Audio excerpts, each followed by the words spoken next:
Hello दोस्तों, मेरा नाम सैयद हैदर अली शाह है और आज के लेक्चर में हम चैप्टर नंबर 1 जो केमिस्ट्री का है उसको कंटिन्यू कर रहे हैं। और आज के लेक्चर में जो हम टॉपिक्स पढ़ेंगे वो है एटॉमिक नंबर, एटॉमिक मास और जो मोल को हम आज के लेक्चर में स्टडी करेंगे। सबसे पहले हम एटॉमिक नंबर के ऊपर बात करेंगे कि एटॉमिक नंबर क्या होता है। Atomic number is the number of protons present in an element nucleus is called atomic number. Atomic number हम उसको कहते हैं कि किसी भी एलिमेंट के न्यूक्लियस के अंदर कितने नंबर ऑफ प्रोटॉन्स की तादाद है या कितने वो मौजूद हैं किसी भी एलिमेंट के न्यूक्लियस के अंदर, तो वो हमारे पास कहलाता है atomic number. Atomic number is the number of protons present मौजूद होते हैं किसी भी एलिमेंट के न्यूक्लियस के अंदर, तो वो कहलाता है एटॉमिक नंबर। एटॉमिक नंबर की रिप्रेजेंटेशन भी होती है। Atomic number is represented by Z.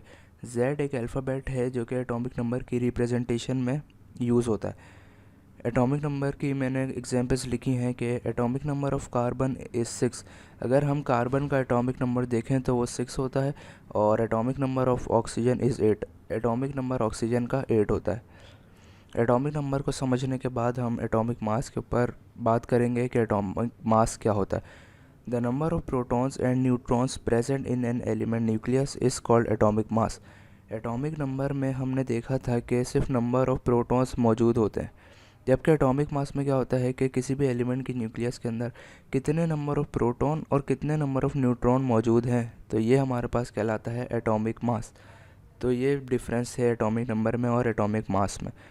Atomic mass की भी रिप्रेजेंटेशन की जाती है और वो की जाती है AMU से, जिसका मतलब है एटॉमिक मास यूनिट। ये इसकी रिप्रेजेंटेशन है। एटॉमिक मास की कुछ एग्जांपल्स मैंने लिखी हैं कि atomic mass of carbon is 12। अगर हम कार्बन का एटॉमिक मास देखें तो 12 होता है और ऑक्सीजन का एटॉमिक मास 16 होता है। अब एटॉमिक नंबर और एटॉमिक मास को समझने के बाद हम मोल की तरफ आते हैं कि मोल क्या होता है। So the atomic mass, molecular mass and formula mass of substance expressed in gram is called mole.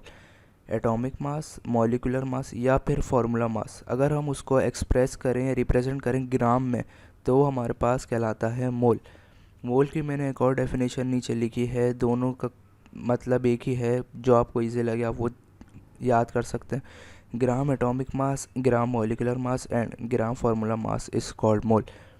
Atomic mass को, मॉलिकुलर मास को या फार्मूला मास को एक्सप्रेस किया जाए या रिप्रेजेंट किया जाए ग्राम में तो ये हमारे पास कहलाता है मोल। अगर हम एग्जांपल देखें मोल की तो ये है कि सोडियम का एटॉमिक मास जो होता है वो 23 AMU होता है। अगर हमें इसको मोल में एक्सप्रेस करना हो तो हमें क्या करना होगा कि 23 AMU जो है, AMU की जगह हमें G रिप्रेजेंट करना होगा जो कि मोल को रिप्रेजेंट करेगा। तो अगर हम 23 ग्राम लिख देंगे तो ये मोल को रिप्रेजेंट करेगा। तो ये था हमारे पास एटॉमिक नंबर, एटॉमिक मास और मोल का कॉन्सेप्ट।